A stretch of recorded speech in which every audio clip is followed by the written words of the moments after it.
샬롬. 오늘 우리에게 주시는 하나님 말씀 사도행전 1장 6절에서 11절입니다. 사도행전 1장 6절에서 11절 말씀입니다.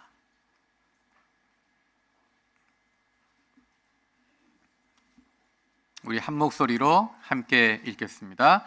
그들이 모였을 때 예수께 여쭈어 이르되 주께서 이스라엘 나라를 회복하심이 이때니까 하니 이르시되 때와 시기는 아버지께서 자기의 권한에 두셨으니 너희가 알 바 아니요 오직 성령이 너희에게 임하시면 너희가 권능을 받고 예루살렘과 온 유대와 사마리아와 땅 끝까지 이르러 내 증인이 되리라 하시니라.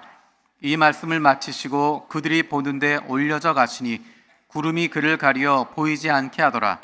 올라가실 때 제자들이 자세히 하늘을 쳐다보고 있는데 흰 옷 입은 두 사람이 그들 곁에 서서 이르되 갈릴리 사람들아 어찌하여 서서 하늘을 쳐다보느냐. 너희 가운데서 하늘로 올려지신 이 예수는 하늘로 가심을 본 그대로 오시리라 하였느니라. 아멘.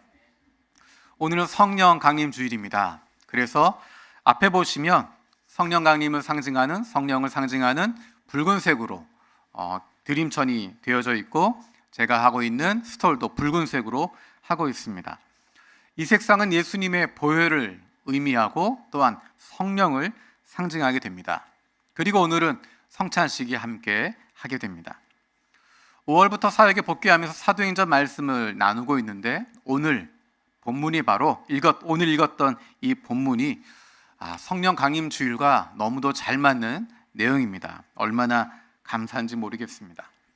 앞으로 계속해서 성령에 대한 말씀, 성령 충만에 대한 말씀들을 계속 나누게 됩니다. 왜 성령 충만이 필요할까? 왜 성령이 우리 가운데 있어야 할까? 그리고 성경을 더 읽어보면 예수님께서 반복해서 제자들에게 성령 충만을 받아라, 성령을 기다려라, 성령을 보내주겠다라고 말씀하십니다. 왜 그렇게 하셨는지, 그리고 앞으로 나올 사도행전에 계속 나오는 성령이 초대교회 가운데, 제자들 가운데 어떻게 역사하시고 그들을 바꾸시고 그들을 통해서 일하시는지를 좀 더 명확하게 사도행전을 통해서 볼 수 있게 될 것입니다. 지난주에 설교 제목이 새로운 희망이라는 것이었습니다. 무엇이 새로운 희망이었을까? 여러분 발견하셨는지 모르겠습니다. 오늘 그 새로운 희망이 무엇인지에 대한 답이 나오게 됩니다. 지금 읽었던 사도행전 1장 6절에서 11절의 내용은 제자들이 예수님과 마지막으로 함께하고 있는 시간입니다. 우리가 11절에 읽은 것처럼 예수님이 하늘로 올라가시고 제자들이 보는 가운데 돌아오지 않습니다. 제자들은 예수님과 마지막 대화를 나누고 마지막 질문을 던지고 그에 대한 답변을 듣고 예수님이 승천하십니다. 혹시나 다시 내려오실까 제자들이 쳐다보고 있지만 어찌할 줄 모르고 쳐다보고 있지만 예수님은 내려오시지 않습니다. 우리 6절 말씀 세 번역으로 같이 읽겠습니다. 6절입니다. 사도들이 한자리에 모였을 때에 예수께 여쭈었다. 주님께서 이스라엘에게 나라를 되찾아 주실 때가 바로 지금입니까? 제자들이 예수님에게 마지막으로 던졌던 질문이 이것입니다. 주님, 이스라엘에게 나라를 되찾아 주실 때가 바로 지금입니까? 제자들이 그동안 가지고 있었던 3년 넘게 가지고 있었던 중심에 있었던 질문을 지금 던지고 있는 것입니다. 제자들의 시선이 어떤 것이었는지, 그들의 삶의 목적이 어떤 것이었는지, 그들이 바라고 있는 것이 무엇이었는지를 분명하게 담고 있는 것이 바로 이 질문입니다. 주님, 이스라엘에게 나라를 되찾아 주실 때가 바로 지금입니까? 이 상황을 이해하기 위해서는 그 당시 유대 사람들의 생각을 이해할 필요가 있습니다. 신약 성경이 시작되기 전 400년간의 암흑기가 있습니다. 그 암흑기는 역사적인 암흑기일 뿐만 아니라 하나님이 말씀하시지 않는, 선지자가 등장하지 않는 암흑기라고 이야기할 수 있습니다. 그런데 그 직전에 던져졌던 예언자들의 메시지는 공통적으로 한 가지입니다. 메시아를 보내겠다. 메시아가 오신다. 그러면 하나님의 나라가 회복될 것이다. 이스라엘이 회복될 것이다. 사람들은 그 기대를 가지고 살아왔습니다. 그 꿈을 가지고 살아왔습니다. 페르시아에 짓밟혔지만 그 다음에 그리스에게 식민지가 되었지만 또다시 로마의 압제 아래에 있지만 그들은 여전히 한 가지의 꿈을 꾸고 있습니다. 메시아가 오시면, 그날이 오면 우리에게 해방이 선포되고 우리가 다시 예전의 영화를 찾을 수 있고, 그날이 오면 그 꿈을 향해서 달려가고 있습니다. 제자들이 던졌던 질문은 자기들의 영화를 위한 것이 아닙니다. 자기들의 행복을 위한 것이 아닙니다. 우리가 잘 먹고 잘 사는 것, 그것이 목표가 아니었습니다. 하나님의 뜻이 언제 이루어집니까? 하나님이 이루고자 하는 일들이 언제 펼쳐질 겁니까? 우리 공동체를 회복하실 때가 언제입니까? 우리 공동체를 다시 빛나게 하실 때가 언제입니까? 라고 물어보는 것입니다. 제자들은 이 목표를 가지고 여기까지 달려왔습니다. 모든 것을 희생했습니다. 고난도 당하고 희생을 하기도 하고 헌신하고 수고하고 마침내 여기까지 왔습니다. 그런데 조금 전에 이야기했던 것처럼 예수님께서 떠나시려고 하고 있습니다. 우리가 잘 아는 것처럼 예수님의 제자들은 예수님 십자가에 돌아가시기 전까지 한 가지 이유로 싸웠습니다. 누가 더 크냐? 누가 더 높으냐? 누가 더 윗자리에 올라갈 거냐? 누가 더 권력을 가질 것이냐? 누가 더 충신이냐? 누가 더 위에 설 것이냐? 사실 그것은 한 가지 사건이 있다라고 하는 전제로 되는 것입니다. 무엇이냐면 예수님께서 왕이 되시면, 예수님이 왕좌에 올라가시면, 예수님께서 왕 위에 올라가시게 되면 그 이후에 누가 더 높은 자리에 갈 거냐? 그 이후에 누가 더 귀하게 쓰임받을 거냐? 누가 더 충신이냐? 제자들은 예수님이 메시아라는 것을 확신했습니다. 예수님이 그리스도라는 것을 확신했습니다. 그래서 가졌던 꿈은 무엇이냐면 다윗의 왕가를 회복하는 것입니다.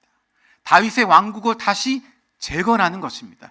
이제 메시아가 오셨으니, 그리스도가 오셨으니 저 로마의 압제에서 벗어날 것이다. 우리는 이제 해방을 얻을 것이다. 우리는 이제 로마를 뒤집고 로마 황제를 물리치고 우리가 전 세계를 통치할 수 있을 거다. 하나님의 나라가 우리 가운데 임하게 될 거다. 우리는 승리할 거다. 그런데 재미있는 것은 보리떡 5개와 물고기 2마리로 남자만 5,000명, 좋게 그 자리에 모였던 2만여 명의 사람들 배불리 먹였던 사건, 그 사건을 통해서 많은 사람들이 예수님을 왕으로 모시자라고 결정하게 됩니다. 한두 사람이 아니라 수많은 사람들이 이분이야말로 우리의 왕이 되실 분이다. 이분을 중심으로 우리가 혁명을 일으키자. 이분을 중심으로 우리가 로마와 싸우면 이길 수 있겠다. 예수님을 왕으로 모시고자 했지만 예수님은 그 자리를 피하십니다. 예수님이 예루살렘 성으로 입성하실 때 온 성읍이, 온 예루살렘 성이 떠들썩해졌습니다. 수많은 사람들이 나와서 예수를 환영했습니다. 호산나 호산나 외쳤습니다. 우리를 구원하소서, 우리를 구원하소서라는 것입니다. 로마의 압제로부터 우리를 구원해 주십시오. 당신이 메시아입니다. 다윗의 자손이신 메시아가 이제 오셨으니, 예루살렘 성에 오셨으니 이제 뒤집읍시다. 이제 승리합시다. 이제 우리가 이길 수 있습니다. 그래서 모두가 긴장하고 있었는데, 모두가 기대하고 있었는데 예수님께서 허무하게 십자가에 달려 죽으셨습니다. 모든 사람들이 보는 가운데 비참하게 죄인처럼 죽임을 당했습니다. 손과 발에 못이 박히고 옆구리에 창으로 찔리게 되고 마지막 호흡까지 다 내뱉고 돌아가십니다. 이제 끝났다 생각했는데 사흘 만에 예수님께서 부활해서 제자들을 만나십니다. 제자들만 만나는 것이 아니라 수많은 사람들을 예수님께서 만나십니다. 한꺼번에 120명에게, 500여 명에게 예수님이 나타나시면서 예수님께서 부활하셨다고 하는 것, 예수를 묻었던 무덤에 시체가 남아있지 않다고 하는 것, 로마 군인들이 그리고 지도자들이 아무리 열심히 찾아도 예수의 시체를 찾을 수 없었고 예수가 부활했다고 하는 것이 명확한 사실로 드러날 수밖에 없다는 사실을 보면서 제자들은 또 한 가지 꿈을 꾸게 됩니다. 모든 사람이 보는 가운데 죽었다가 다시 무덤에서 살아나신 분, 불사신, 누구도 죽일 수 없는 이분이야말로 메시아고, 이분이야말로 지도자고, 이분을 중심으로 세우게 되면 우리는 승리할 수 있을 거라고. 그 전에 예루살렘 입성할 때보다 훨씬 더 많은 사람들이 예수를 따르게 될 거라고, 로마 군인들도 그를 이기지 못할 거라고, 이제 로마 정권을 뒤집을 수 있을 거라고 기대하는 마음을 가지고 있는데, 예수님께서 40일 동안 그들과 함께 하시는 가운데 로마 정권을 뒤집을 어떠한 의도도 보여주지 않습니다. 어떻게 작전을 세우고 어떻게 준비를 하고 어떻게 싸우자라는 이야기를 전혀 하지 않습니다.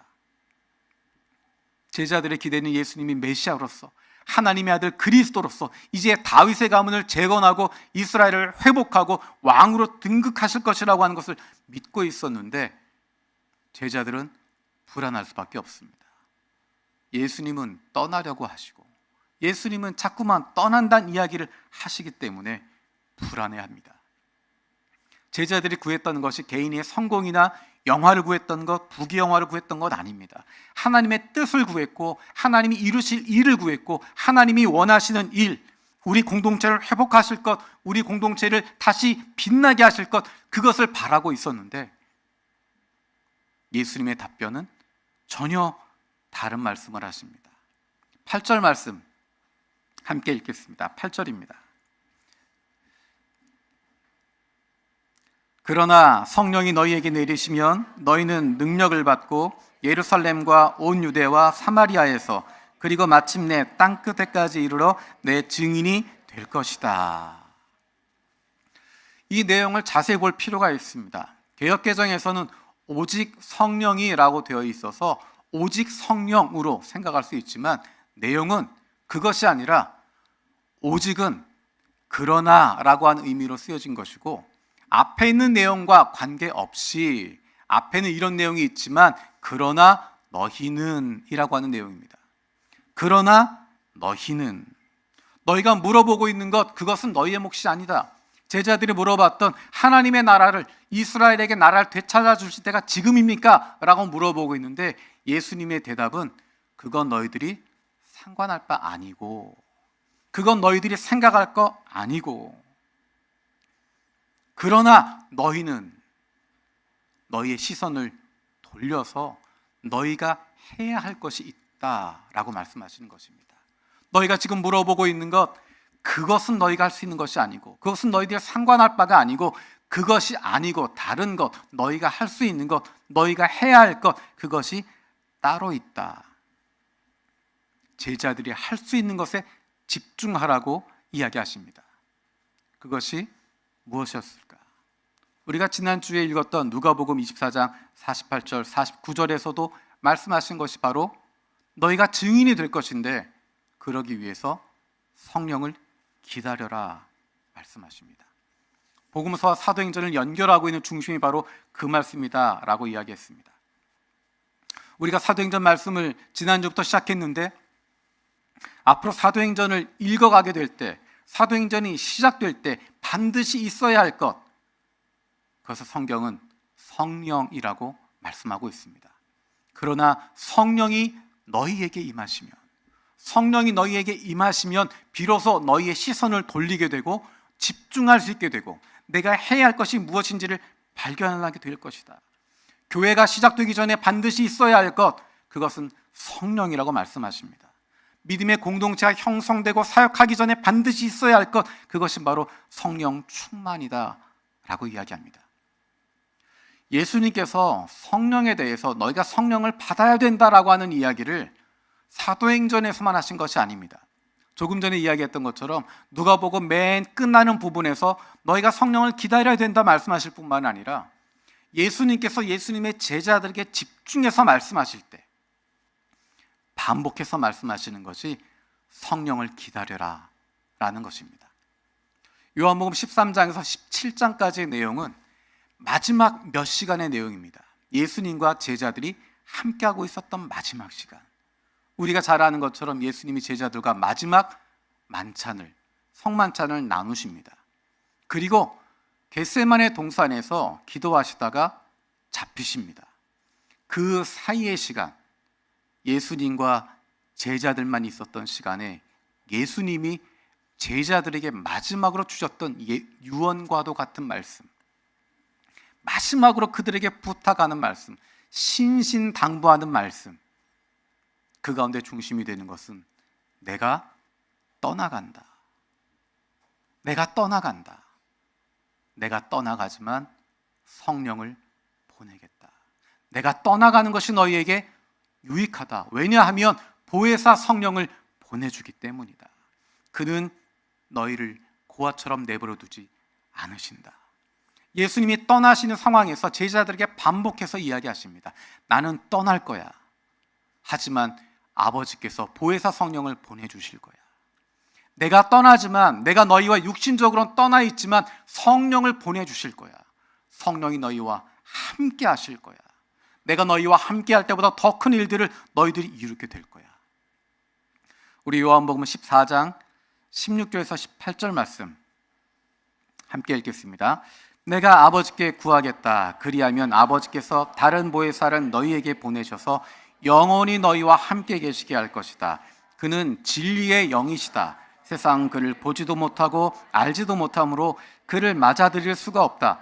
그러나 너희는 그를 안다. 그것은 그가 너희와 함께 계시고 또 너희 안에 계실 것이기 때문이다.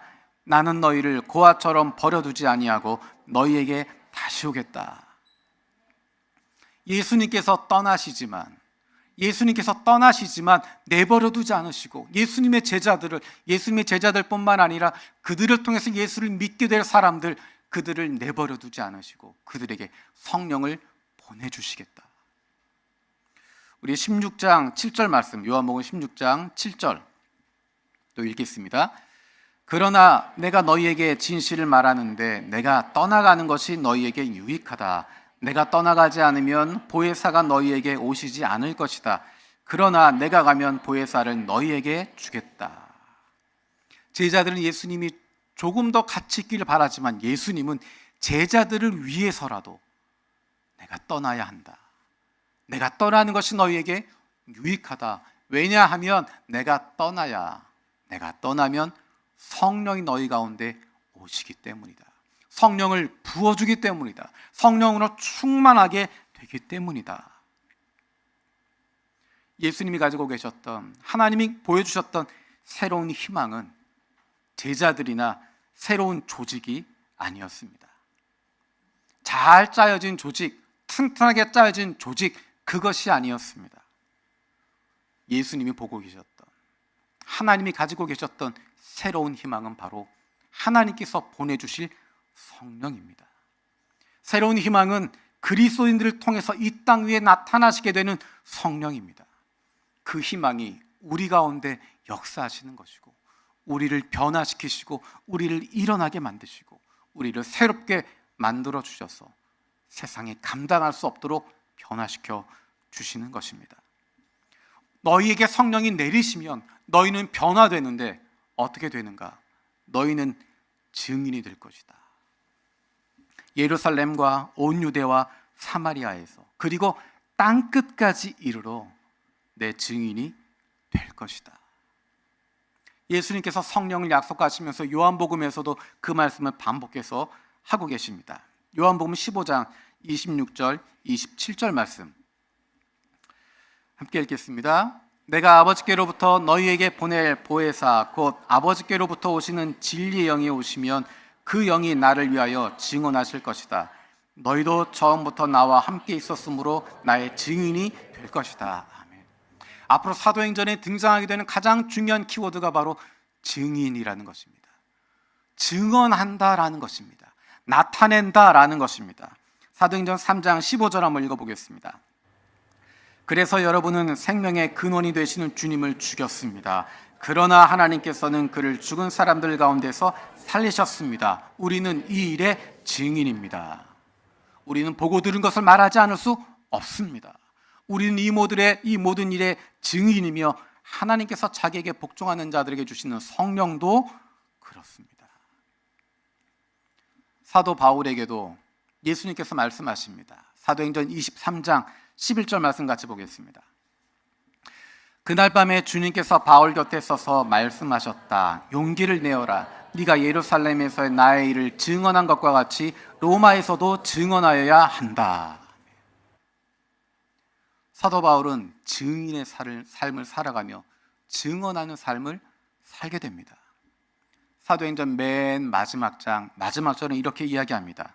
그는 아무런 방해도 받지 않고 아주 담대하게 하나님 나라를 전하고 주 예수 그리스도에 관한 일을 가르쳤다. 이 상황은 사도 바울이 로마에 있는 감옥에 있는 상황입니다.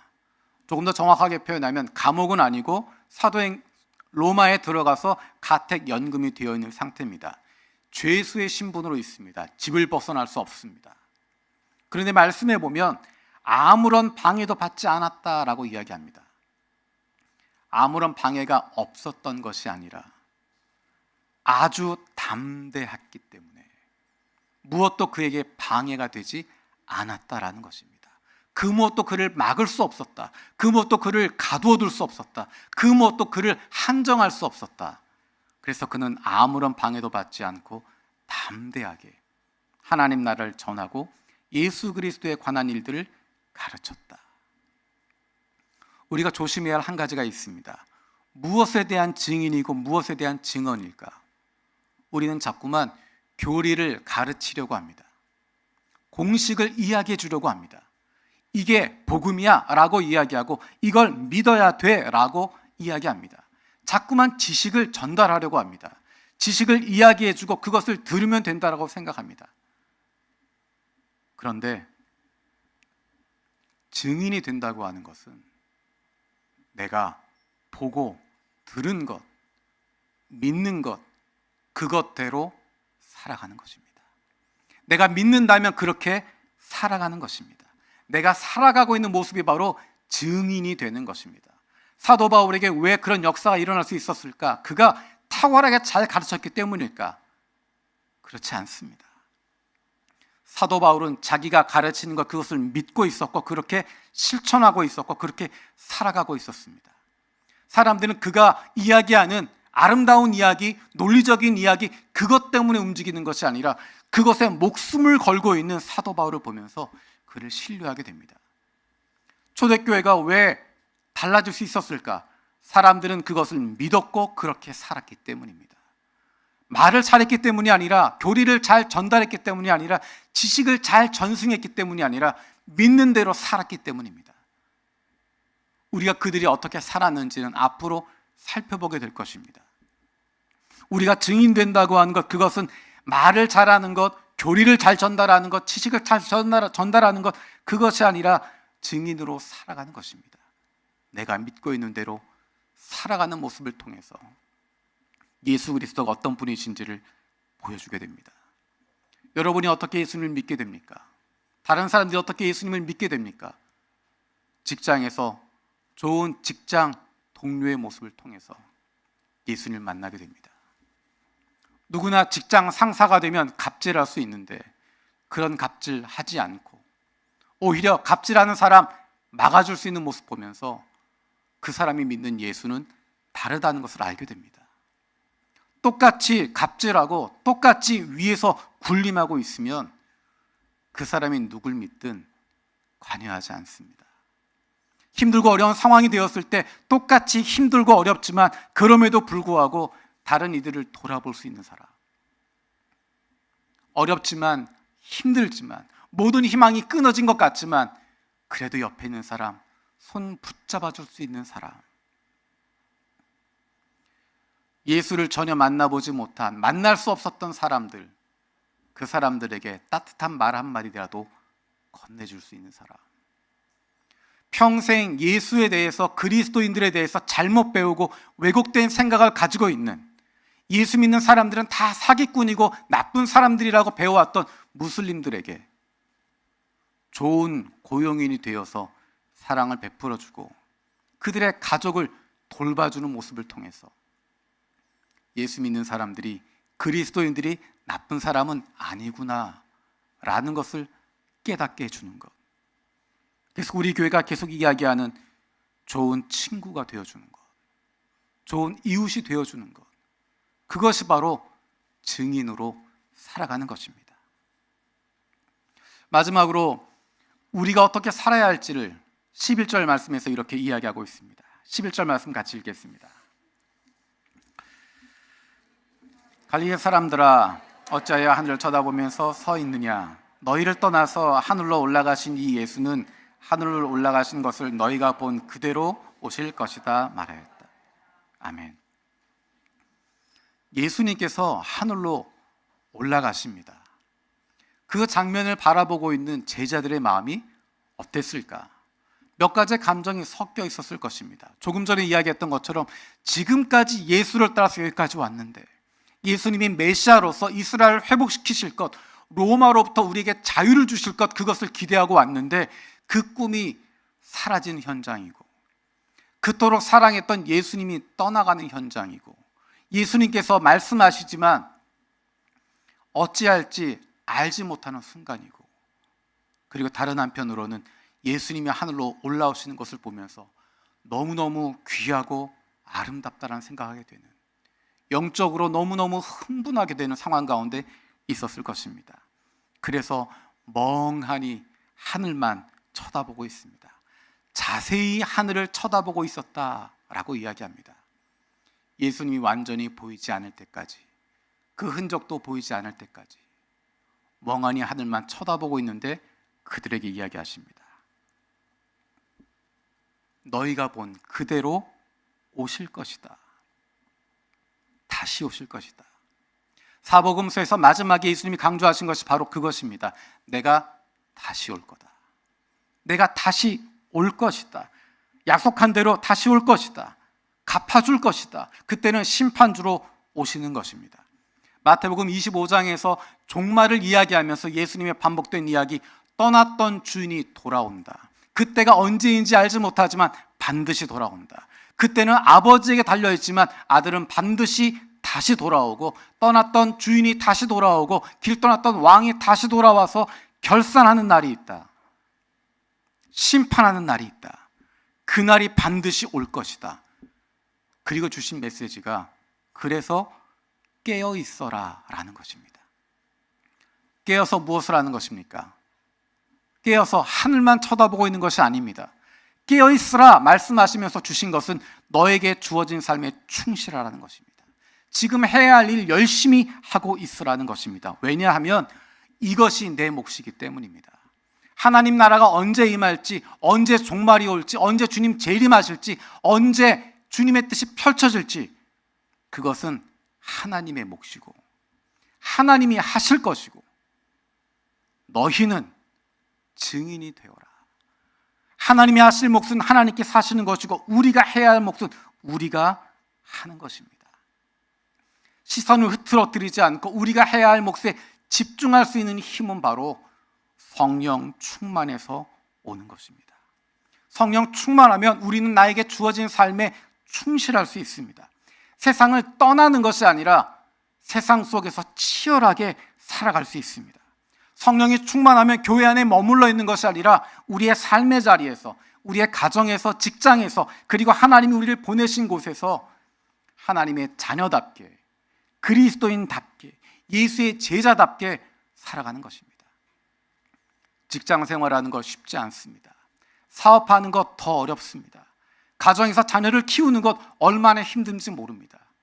하지만 가정에서 좋은 그리스도인 부모로서 자녀를 섬기는 것, 직장에서 좋은 그리스도인 직원으로 직장을 위해서 최선을 다하는 것, 내가 수고하는 것을 통해서 직장이 유익이 되고 그것이 사회에 기여할 수 있도록 최선을 다하는 것, 내가 그리스도인 비즈니스 오너로서 쉽게 돈 벌 수 있는 길 피하고 절세와 탈세 사이에서 어떤 것이 올바른 것인지 판단하며 하나님 보시기에 올바른 사업의 길을 찾고, 조금 더 힘들지만 조금 더 어렵지만 하나님이 기뻐하신 그 방법을 찾아서 하나님의 뜻대로 사업을 하려고 하고, 내게 맡겨주신 사람들을 돌아보고 내 가족으로 섬겨주는 것, 어쩌면 사업적으로 큰 돈 벌지 못해도